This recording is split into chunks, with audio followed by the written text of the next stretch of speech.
तजस्सुस, तहकीक और खोज अपने मिजाज में है, तो खाने पीने के सिलसिले में भी मैं बहुत ही तहकीक से एहतमाम के साथ खाने पीने की तरफ मुतवज्जे रहता हूँ। मैंने खुद मक्का शरीफ के कई होटलों में जा जा करके गोश्त को देखा। एक होटल में मैं गया, मैंने उससे पूछा कि गोश्त कहाँ से आता है, तो उसने कहा कि ये ब्राजील से आता है। मैंने कहा ये ताज़ा गोश्त होता है कि बासी? कहा कि ये इसमें ताज़ा भी होता है और बासी भी होता है। हमने कहा क्या यहाँ ज़बह नहीं होता? कहा कि यहाँ ज़बह होता है। हमने कहा कि तो आखिर यहाँ जो ज़बह होता है उसे क्यों नहीं आप खरीदते हैं, उसे क्यों नहीं आप बनाते हैं? जो ब्राजील से आता है उसे क्यों बनाते हैं? तो उसने कहा वो सस्ता मिलता है। पाकिस्तानी होटल वाला था, उसने कहा कि ये सस्ता मिलता है इसलिए इसे बनाते हैं। मैंने उससे कहा कि अगर मक्का शरीफ के मस्बह में यहाँ के स्लॉटर हाउस में जानवर ज़बह किया जाएगा तो उस पर तो कम खर्च आएगा, इंपोर्ट का एक्सपोर्ट का खर्च बच जाएगा। जो ब्राजील से आएगा उसमें इंपोर्ट इंपोर्ट का खर्च बढ़ेगा, तो महंगा उसको होना चाहिए, यहाँ के माल को सस्ता होना चाहिए, लेकिन वो सस्ता है ये महंगा है, इसमें क्या हिकमत है? उसने कहा मैं नहीं जानता हूँ, आनर जो करता है मैं वो करता, कहता है वो मैं करता हूँ। ये देखिए। मैंने कहा गोश्त कहाँ रखा हुआ है? कहा वो देखिए फला फ्रीजर में रखा हुआ। मैंने कहा चलिए मेरे साथ।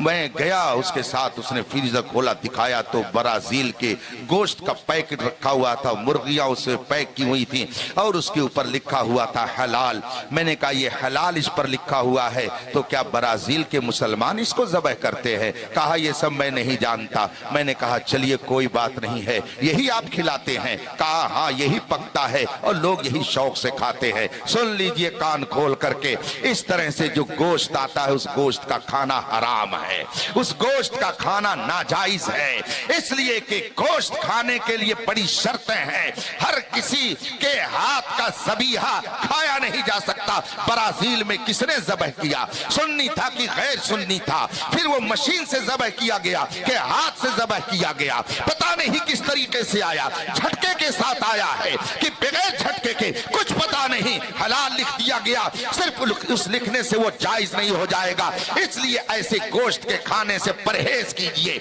यहूदो नसारा ने अरबों का मिजाज दीन से इतना दूर कर दिया है कि इनके हालात को देख करके ही किसी शायर ने कहा था काबे की कमाई से जो पीते हैं शराब, इनके बारे में कोई क्या लिखे? हाँ पढ़ता हूं तो ये कहती है खालिक की किताब है मिसले यहूदी, ये सऊदी भी अजाब, उनके बारे में कोई क्या लिखे? काबे की कमाई से जो पीते हैं। शिरकत के लिए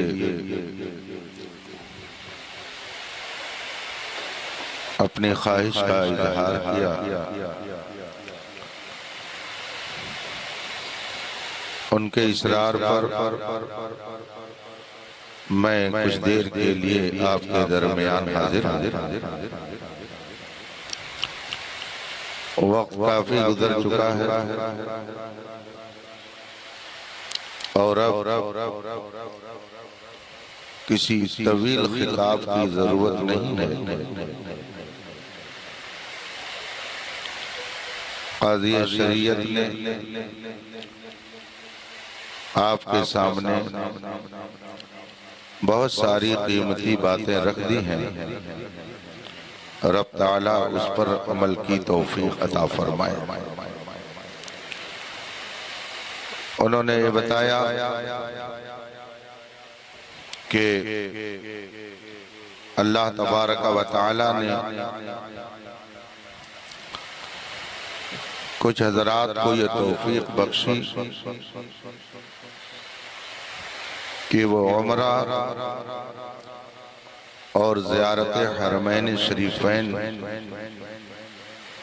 के लिए सफ़र पर रवाना होने वाले हैं। इसी मुनासबत से जश्न मिलाद मुस्तफ़ा सल्लल्लाहु अलैहि वसल्लम की महफिल मुनाक़िद की गई है। मैं उन जाने वालों को मुबारकबादी पेश करता हूँ और दुआ करता हूँ कि रब कदीर अपने हबीब पाक की तुफ़ैल उन्हें तमाम मकामात मुक़द्दसा पर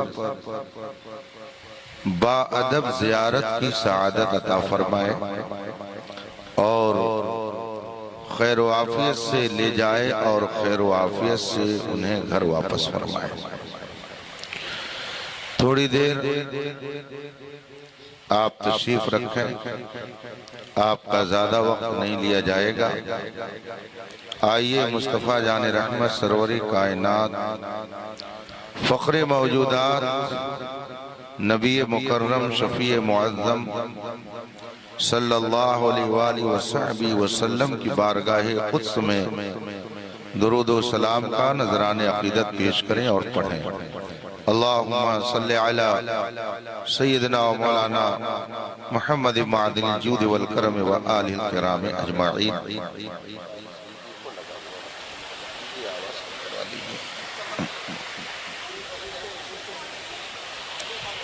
इनको जो है ये जाकिर साहब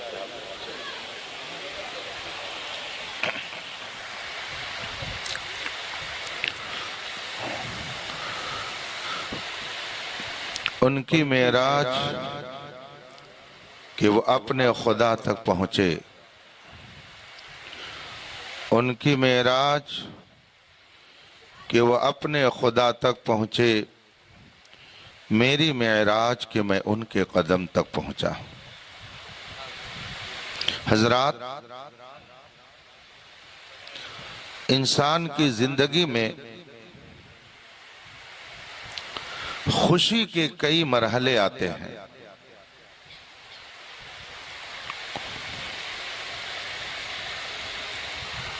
इंसान अपने किसी मकसद में कामयाब हो जाता है तो उसे सुकून मिलता है।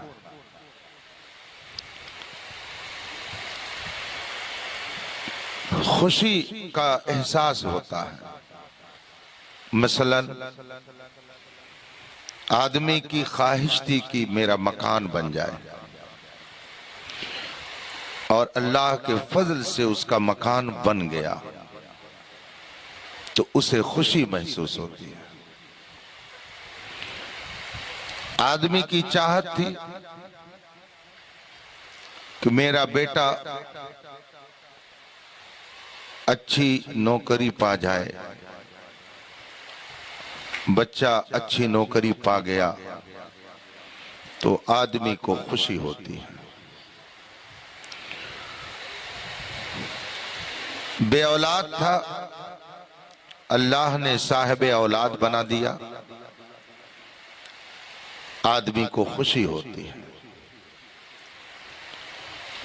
इंसान की जिंदगी में खुशियों के ये मनाजिर, खुशियों के ये हालात और खुशियों का ये माहौल आता ही रहता है। लेकिन हरमैन तैयबैन की ज़ियारत खा हज के मौके पर, खा उम्रे की नीयत से या यूं ही दयारे हबीब में हाजिरी, ये दर हकीकत इंसान की जिंदगी की मेराज है।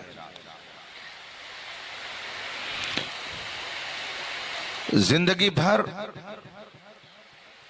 आदमी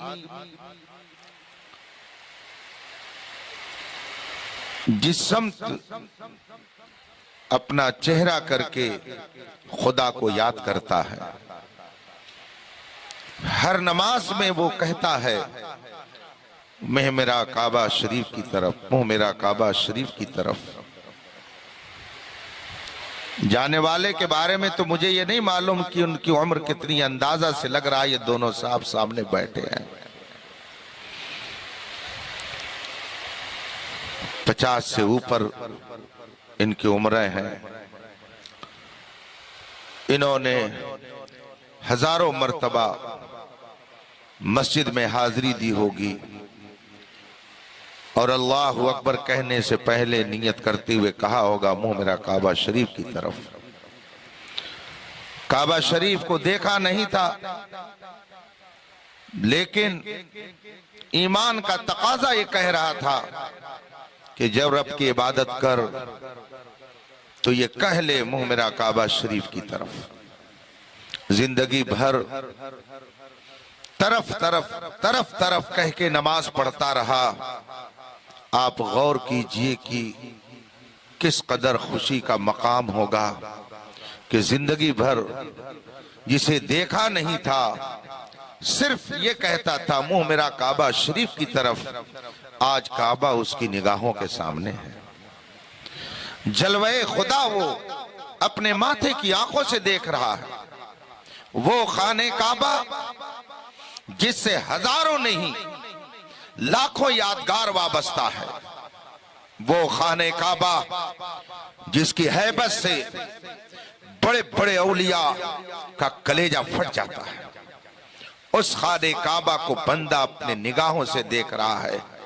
इससे पढ़ करके इंसान के लिए जिंदगी की मेराज और क्या हो सकती है।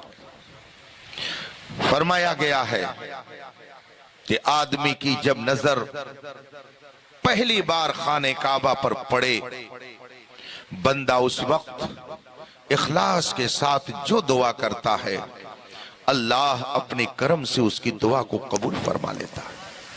खाने काबा का ये मकाम है, उसको देखने के बाद दिल दहलने लगता है। इंसान के ऊपर हैबत और रौब तारी हो जाता है। वो खाने काबा जिसमें न जाने कैसी कैसी चीजें रखी गई थी, मेरे मुस्तफा सरवर कौनैन सल्लल्लाहु अलैहि वसल्लम ने उसे उन चीजों से और उनकी आलूदगी से पाक फरमाया। वही खाने काबा है जिसके सहन में मेरे मुस्तफा अगर नमाज के लिए जाते थे तो कुफारो मुशरिकीन मक्का तरह तरह से ईजा पहुंचाते थे। आज उनका नामो निशान मिट गया है और खालिस तौहीद इलाही के अनवार से वो पूरा हरम जगमगा रहा है और लोग उससे रोशनी हासिल कर रहे हैं। आप गौर फरमाएं कि एक इंसान के लिए कैसा अजीब लम्हा होता होगा। फरमाया गया कि पहली नजर जो पड़े खाने काबा पर, बंदे ने उस वक्त जो दुआ की, अल्लाह उसकी दुआ को रद्द नहीं फरमाता। उलमा फरमाते हैं कि बंदा अपने दिल में न जाने कितनी दुआएं लेकर के जाता, न जाने कितनी तमन्नाएं लेकर के जाता है। दुआ एक ही कबूल होनी है। तमन्ना लेकर के गया था बेटे की कामयाबी के लिए दुआ करेंगे, तमन्ना लेकर के गया था अपने मोहल्ले के लोगों के लिए दुआ करेंगे, अजीजो अकारिब के लिए दुआ करेंगे। दुआ एक ही कबूल होनी है। कौन सी दुआ वो करे?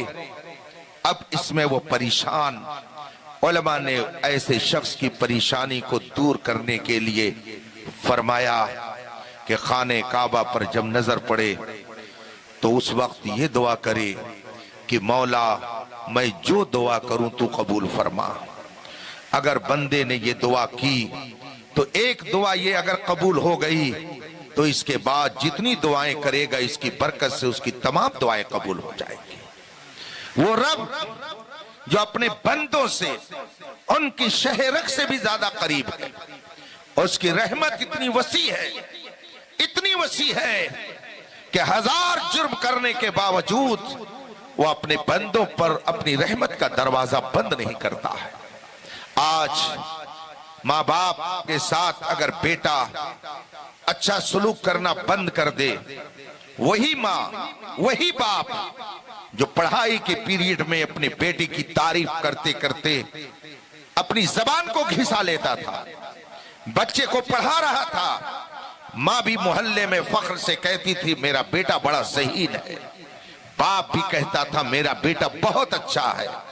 लेकिन अगर जॉब में वो लग गया और 2-4 साल के बाद शादी हो गई और बच्चे ने किसी बिना पर माँ बाप की तरफ तवज्जो कम कर दी, खर्च देना कम कर दिया, वही माँ बाप जो बेटे की मोहल्ले भर तारीफ करते थे उनकी जबान बदल जाती है। वो कहते हैं मेरा बेटा बिक गया है, मेरा बेटा नालायक हो गया, बड़ी मेहनत से पढ़ाया था मगर वो ऐसा निकल गया। जो जबान कल तक बेटे की तारीफ में खुलती थी आज बेटे की मजम्मत में खुलती है, इसलिए कि चंद साल बेटे ने अपनी तवज्जो माँ बाप की तरफ से हटा ली। मगर रब कितना बड़ा करीम है, कितना बड़ा रहीम है, कितना बड़ा मेहरबान है कि बंदा 1000 जुर्म करे मगर वो अपने रिस्क का दरवाजा बंदों पर बंद नहीं करता है। लाख जुर्म करे मगर वो रिस्क भी देता है, वो अमन भी देता है, वो रोजी भी देता है, दुनिया की हर जरूरत वो पूरी करता है। इसीलिए उसने फरमाया ऐ मेरे बंदे अगर तू किसी काम का आगाज कर तो मेरे नाम से कर, मैं तुम्हें मार भी सकता हूँ, मैं तुम पर बिजली भी गिरा सकता हूँ, मैं तुम्हें आग में जला सकता हूँ, मैं तुम पर आग की बारिश कर सकता हूँ, मैं कहहार हूँ, मैं जब्बार हूँ, लेकिन मैं इसलिए तुमसे कह रहा हूँ कि तुम मेरे नाम से इब्तिदा करो, इसलिए कि मैं बड़ा मेहरबान हूँ, मैं रहमान और रहीम। आप गौर फरमाइए, उस दरबार में हाजिरी होती है हरम मक्का जाने वाले की, ये इंसान के लिए जिंदगी का एक अहम मोड़ होता है। मैं मुबारकबादी देता हूं कि ये उस घर की जियारत करने के लिए जा रहे हैं जिसका जिक्र कुरान में यूं किया गया, इन्न अव्वल बैतिन उदिया लिन्नास लल्लज़ी बिबक्का, पूरी दुनिया में खुदा की इबादत के लिए जो सबसे पहला घर बनाया गया वो मक्का में है, जिसे खाने काबा कहा जाता है। कायनात के इस दुनिया के सबसे पहले घर की जियारत करने के लिए ये अपने घर से रवाना हो रहे हैं। वो घर जो अंबियाए किराम का मरकज, वो घर जो दुनिया और आखिरत में कामयाबी की जमानत, वो घर जो खुदावंदे कुद्दूस तक पहुंचने का जरिया है। एक बुजुर्ग के यहां मैं बैठा हुआ था, उनसे गुफ्तगू हो रही थी, उन्होंने अपनी गुफ्तगू के दौरान फरमाया कि ये वहाबी कैसा बदअकीदा है, कहता है नबी से वसीला नहीं लेना चाहिए, नबी का वसीला शिर्क है। इस बेवकूफ को इतनी बात भी समझ में नहीं आती है, खाने काबा की तरफ मुंह करके नमाज पढ़ता है। खाने काबा पत्थरों का बना हुआ एक मकान है, मगर नमाज में उसे कहना पड़ता है मुंह मेरा काबा शरीफ की तरफ। अगर ये खाने काबा का वसीला ना ले और नमाज खाने काबा की तरफ मुंह करके ना पढ़े तो इसकी नमाज नहीं होगी। अगर पत्थर की तरफ मुंह ना करे तो इसकी नमाज नहीं होगी। इसका मतलब है खुदा तक पहुंचने के लिए पत्थर को वसीला बनाता है। ये कितना बदबख्त है कि नबी के वसीले का इनकार करता है। अक्लमंद है वो सुन्नी कि जो पत्थर को वसीला बनाता है और जिसके सदक़े में पत्थर बना उसे भी वसीला। सुभान अल्लाह, सुभान अल्लाह।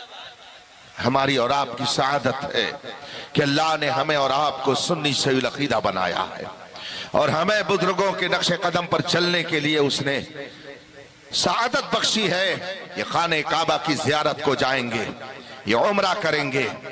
उम्रा दर हकीकत एहराम बांध कर खाने काबा का तवाफ कर लेना और फिर सफा और मरवा की सई कर लेना और उसके बाद में सर मुड़ा लेना है, यही उम्रा है। इसी को उम्रा कहा जाता है। आदमी ने अगर उम्रा कर लिया रब्बे कदीर उसके गुनाहों को माफ फरमा देता है, उसके दर्जात बुलंद फरमा देता है, उसके नामे अमाल में नेकियों का इजाफा फरमा देता है। मगर याद रखिए, जिस तरह से मक्के मुकर्रमा और हरम काबा में एक नेकी करने पर 1,00,000 नेकी मिलती है, एक नेकी करेगा 1,00,000 नेकी मिलेगी, यूं ही अगर एक गुनाह करेगा तो 1,00,000 गुनाह उसके नामे अमाल में लिखा जाता है। ये भी याद रखिए कि अगर एक जुर्म करेगा तो उसको 1,00,000 जुर्म का गुनाह मिलेगा।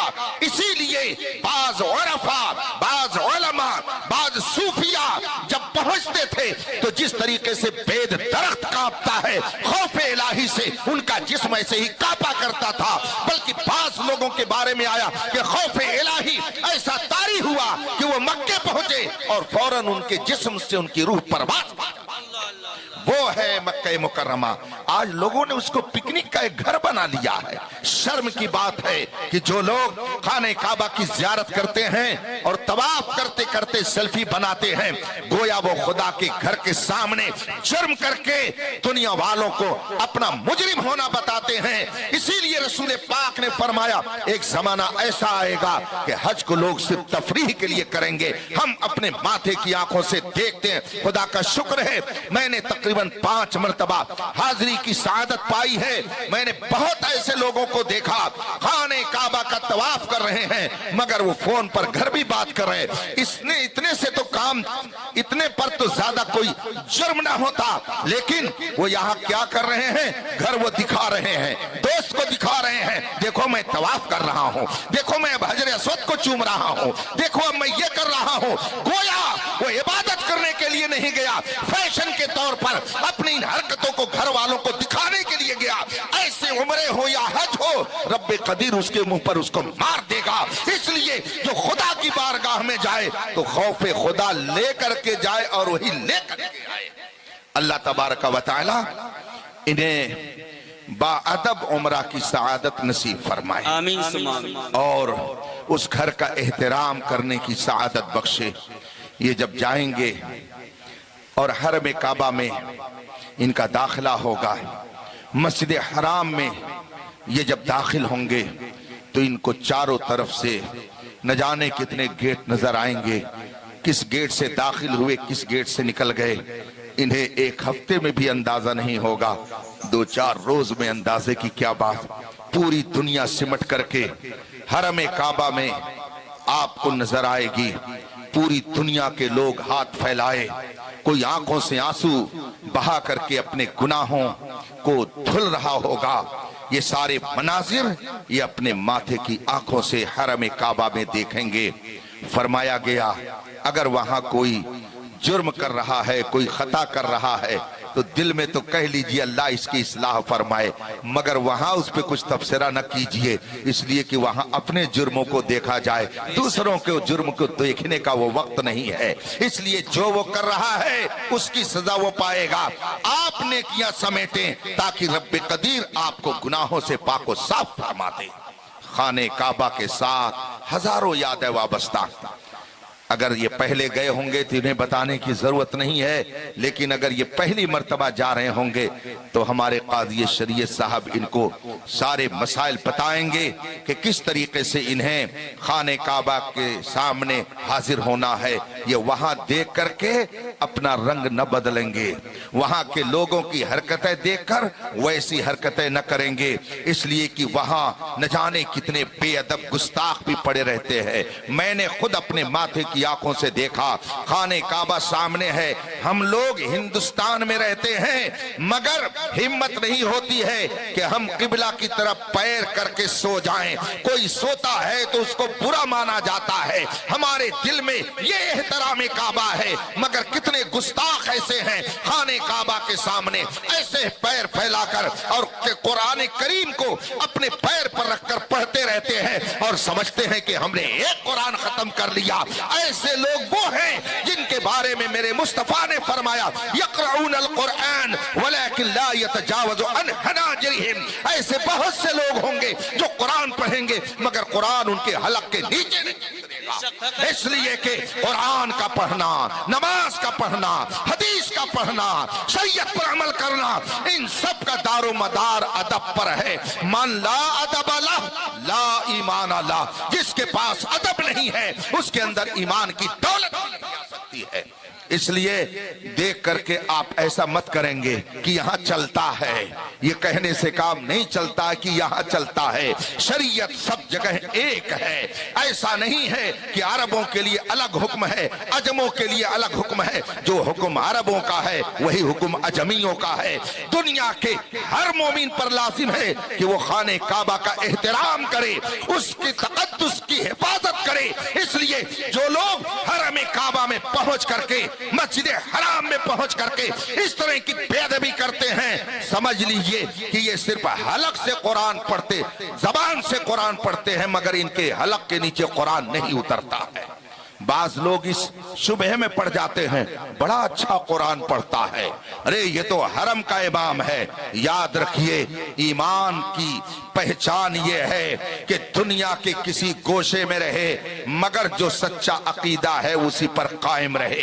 यही यकीन, यही ईमान आपको दुनिया और आखिरत में निजात देगा। आज बहुत से लोग कहते हैं हजरत गए, हजारों लोग नमाज पढ़ रहे थे, हमने सोचा कि आखिर हम अलग क्यों पढ़ें, हम भी उन्हीं के साथ पढ़ने लगे। तबीयत ने कहा अलग नहीं होना चाहिए। बहुत लोग नमाज पढ़ रहे हैं, बहुत अच्छी किरात कर रहे हैं, सब कुछ रसूल पाक ने 1400 साल पहले बयान कर दिया। ऐसे लोग आएंगे जब वो नमाज पढ़ेंगे तो तुम उनकी नमाजों को देखकर अपनी नमाजों को बेकार समझोगे। ये कुरान इस तरह से पढ़ेंगे कि तुम उनकी तरफ मुतवज्जे हो जाओगे, लेकिन कुरान इनके हलक के नीचे नहीं उतरेगा। बल्कि एक जगह फरमाया गया रुब्बा तालिल कुरान वल कुरान यलअनहु, बहुत से ऐसे लोग हैं कि जो कुरान पढ़ेंगे मगर कुरान खुद उनके ऊपर लानत करेगा। ये मेरे मुस्तफा ने फरमाया। तो आखिर वो कौन लोग हैं, वो कौन लोग हैं कि कुरान पढ़ेंगे और कुरान उनके ऊपर खुद लानत करेगा? ये वो लोग हैं जो कुरान पढ़ेंगे मगर काबा का एहतराम नहीं करेंगे। इसलिए कि कुरान में फरमाया गया वमन युअज़्ज़िम शआइरल्लाह फइन्नहा मिन तक़वल क़ुलूब, जो अल्लाह के निशानियों की ताज़ीम करे तो समझ लो उसके दिल के अंदर तकवा है, और जो अल्लाह के निशानियों की ताज़ीम न करे समझ लो कि वो तकवा से खाली है। वो नमाज तो पढ़ता है मगर उसके अंदर तकवा नहीं पाया जाता। ये मैं नहीं कहता, ये कुरान कहता है। इसलिए रफीकान मोहतरम, आप चाहे हरम मक्का पहुंचे या हरम मदीना पहुंचे, अपनी इबादतों का खास ख्याल रखें, अपनी नमाजों को जाय न करें। बहुत सारे लोग कहते हैं अरे इनके पीछे नमाज नहीं पढ़ेंगे तो किसके पीछे पढ़ेंगे? अल्लाह अकबर, सुबहान अल्लाह। कहां आप फरेबे नफ्स में पड़ गए? कैसे आपने ये अकीदा बना लिया कि इनके पीछे नहीं पढ़ेंगे तो किसके पीछे पढ़ेंगे? रसूल पाक सल्लल्लाहु अलैहि वसल्लम ने इरशाद फरमाया कि तुम्हारा इमाम खुदा की बारगाह में तुम्हारा नुमाइंदा होता है, इसलिए बेहतर नुमाइंदा मुंतखब करो। और जो नुमाइंदा खुद रसूल पाक की तौहीन करे, उनके वसीले को शिर्क कहे, भला वो खुदा की बारगाह में बेहतर नुमाइंदा कैसे हो सकता है? इसलिए जो ऐसों को नुमाइंदा बनाएगा उसकी नमाज को खुदा उसके मुंह पे मार देगा। इसलिए कि बेमुस्तफा के वसीले के ना ईमान कबूल है ना उसकी नमाज। सुभान अल्लाह, नारे तकबीर, नारे रिसालत, नारे रिसालत, ज़ायरीने हरमैन शरीफैन, मसलके आला हज़रत, नारे तकबीर, नारे रिसालत।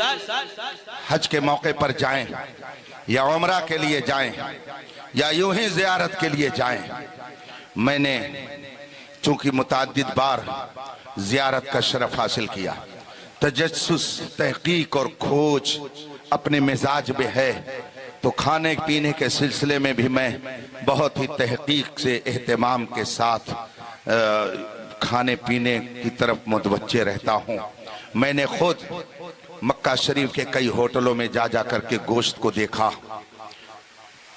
एक होटल में मैं गया, मैंने उससे पूछा कि गोश्त कहाँ से आता है, तो उसने कहा कि ये ब्राजील से आता है।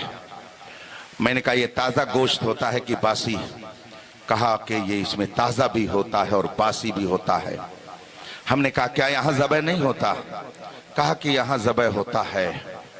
हमने कहा कि तो आखिर यहाँ जो ज़बह होता है उसे क्यों नहीं आप खरीदते हैं, उसे क्यों नहीं आप बनाते हैं?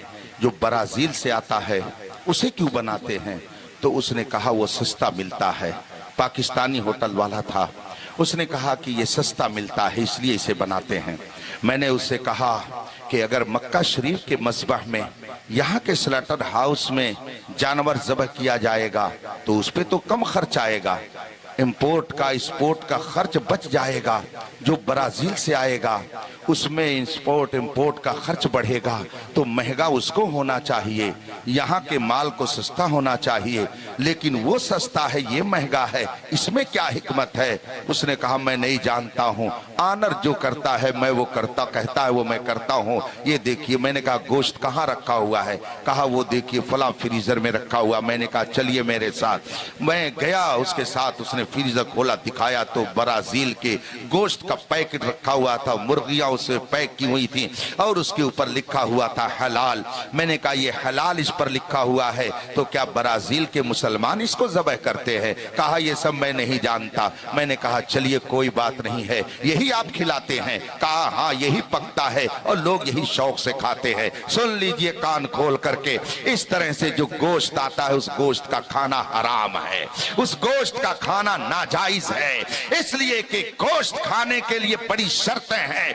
हर किसी के हाथ का ज़बीहा खाया नहीं जा सकता। ब्राजील में किसने ज़बह किया? सुन्नी था कि गैर सुन्नी था? फिर वो मशीन से ज़बह किया गया कि हाथ से ज़बह किया गया? पता नहीं किस तरीके से आया, झटके के साथ आया है कि बगैर झटके के, कुछ पता नहीं। हलाल लिख दिया गया, सिर्फ उस लिखने से वो जायज नहीं हो जाएगा। इसलिए ऐसे गोश्त के खाने से परहेज कीजिए। यहूदो नसारा ने अरबों का मिजाज दीन से इतना दूर कर दिया है कि इनके हालात को देख करके ही किसी शायर ने कहा था काबे की कमाई से जो पीते हैं शराब, इनके बारे में कोई क्या लिखे?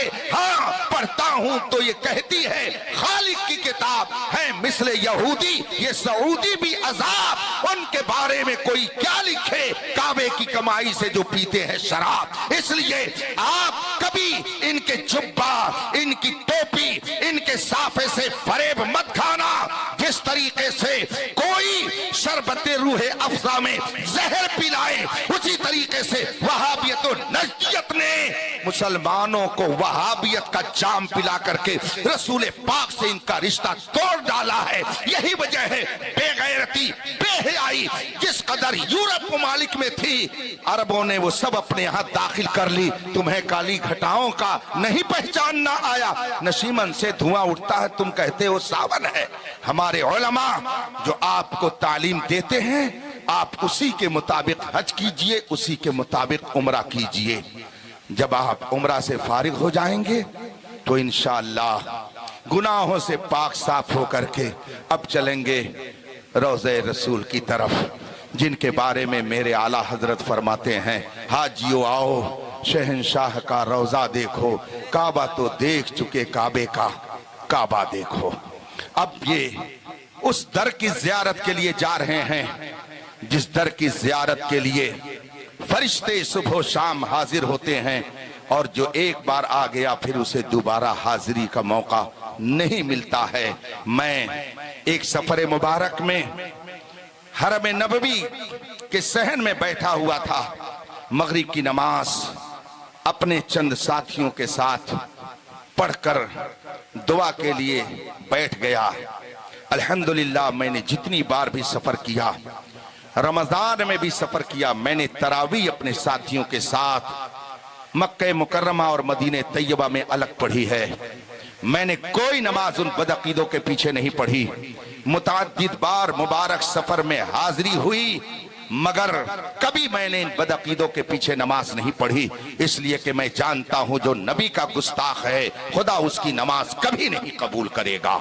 नमाज हो या रोजा, हज हो या ज़कात, जब तक कि मुस्तफा का मोहतर कोई मुस्तफा जाने रहमत पर सही ढंग से ईमान न रखे, उस वक्त तक उसके रोजे और नमाज की कोई हैसियत नहीं। ये मैं नहीं कहता, ये कुरान कहता है, ये हदीस कहती है, ये मेरे मुस्तफा का फरमान कहता है।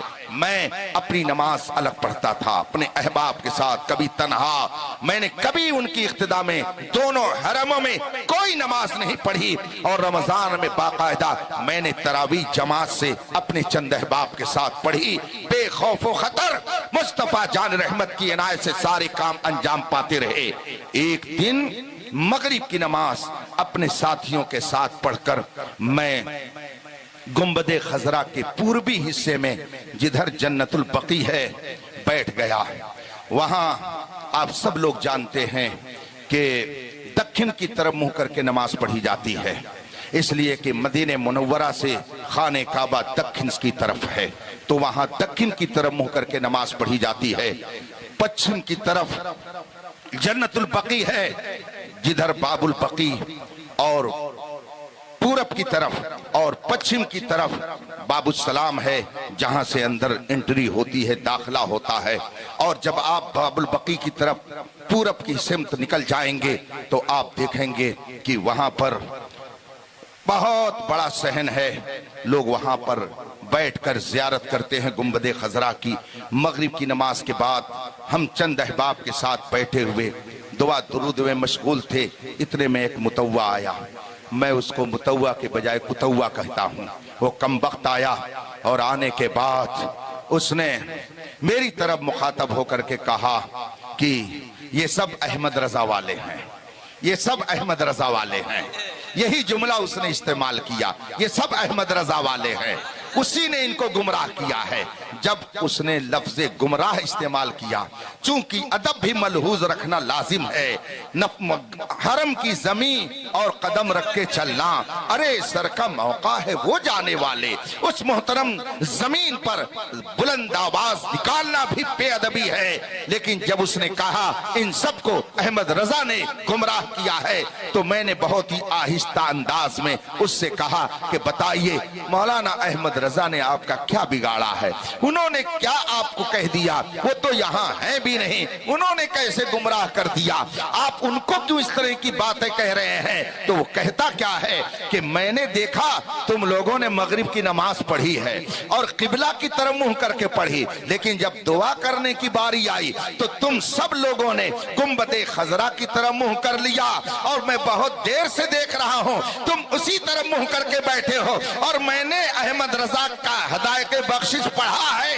उसने उसके अंदर लिखा है हाजियो आओ शहंशाह का रोजा देखो, काबा तो देख चुके काबे का काबा देखो। तो तुम्हारा अहमद रजा गुंबदे खजरा को काबे का काबा कहता है, इसीलिए तुम लोग नमाज तो काबा की तरफ पढ़ते हो मुंह करके, मगर जब दुआ की बात आती है तो इसको काबे का काबा समझ करके इधर मुंह करके दुआ मांगते हो। तुम बहुत देर से ऐसे ही बैठे हो, इसलिए मैंने समझा कि तुम सब लोगों को अहमद रजा ने गुमराह किया है, तुम सब अहमद रजा वाले हो, चलो यहाँ से उठो।